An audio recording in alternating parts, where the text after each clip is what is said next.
Spacebucks is Sierra's new game of galactic transportation empire building. Following in the footsteps of its precursor, Airbucks, this game brings the problems of transportation into the future and out into space. The story behind the game is that the galaxy was thrown into chaos after the only race with knowledge of how to build faster-than-light engines disappears. After 40 years of no interstellar travel, the technology is rediscovered, and you're the head of one of 4 companies aiming to reconnect the galaxy's far-flung worlds. You start the game with one ship based on one planet. From there, you have to start negotiating for starport access rights on other planets. Citizens of a planet will always ask for a certain quarterly rent for the starport, but the amount they initially offer up is usually far above their minimum bid.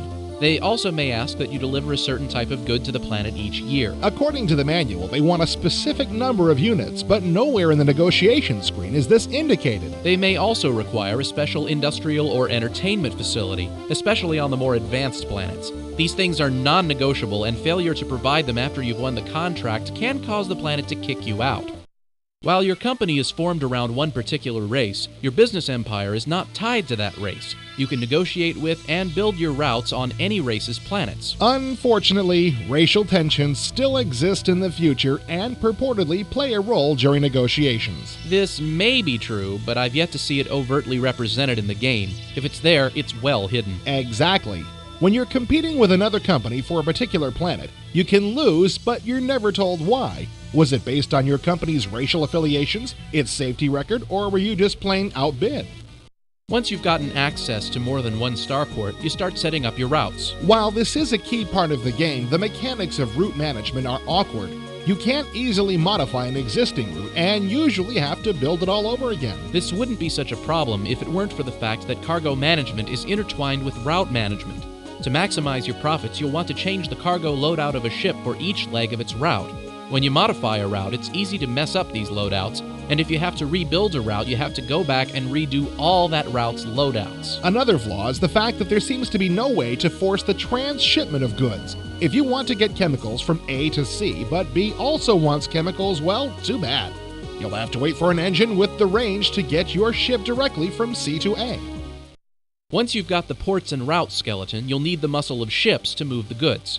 You'll be able to buy standardized ship designs to which you can add weapons and shields. There's also an advanced shipbuilding option, but it was a disappointment. True. The only thing it adds to buying the canned ships is the ability to choose larger hulls before they appear in the canned ship list, and to choose, when they become available, the engine you want in that hull. A nearly pointless ability since you can always retrofit existing ships. In fact, I wish they'd cut the advanced shipbuilder altogether and spend more time on the route and cargo handling interface. Being a transportation tycoon, you'll want to keep a constant watch on all your business activities, and Spacebucks does a good job of providing you the information you'll need to do this. You can get reports on individual ships, or the entire fleet, or all your starports. There are also a variety of company comparison graphs, a statement of profits and losses, and a company evaluation graph. To help your competitiveness and safety ratings, you're given the ability to tweak your relative pricing and the amount you spend on maintenance. Another case where it's hard to see how this affects the game. These things sound important, but I've never seen it specifically stated that I suffered one way or the other because I wasn't paying attention to these factors. Subtlety is good, but it would make the game more interesting if the effects were more obvious. As a growing corporation, you may find yourself short of working capital, so you'll have to go to the bank. At the bank, you can put credit away in savings to earn interest, or you can request a loan. One banking feature I didn't like is the auto loan. When your cash reserves run low, the bank will automatically issue you a loan. I would have liked the option to sell off assets instead, especially considering that if you get an auto loan too often, the bank will declare you bankrupt. For earning extra money, I prefer the stock market. Issuing shares in your company is a quick way to get some credits, but watch out, if one of your competitors ends up controlling 51% of your stock, he or she will shut you down. Of course, you can work this in reverse, and this is the best legitimate way of directly hurting a competitor. Of course, if you're tired of legitimate competition, you can always resort to dirty tricks in the form of covert actions like creating scandals, on up to hiring pirates to target the other companies. These can be costly in both upfront cash to shady characters and in the form of severe fines and general bad will if you're caught. If you prefer to play the game nicely but want to protect against the other companies, you'll want to invest in corporate security services.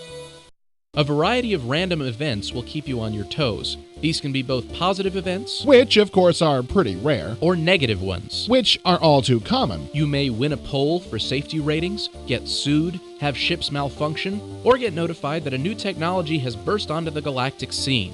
These events tend to just happen. There's little that you can do. Pirate attacks, however, are another story. As corporate CEO, you'll be asked by a threatened ship's captain if you want him or her to fight, flee, try to pay off the pirates, or give up cargo and passengers.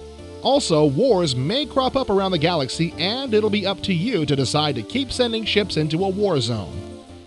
Overall, playing Spacebucks is kind of like juggling. Or monitoring a nuclear reactor. There aren't a lot of different activities in the game, but mess up any of the few you have, and things will get quickly out of control.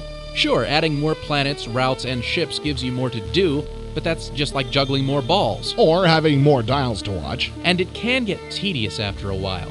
Fans of business sims who consider themselves beginners may enjoy it, but advanced players will probably get bored, and general strategy gamers could get frustrated.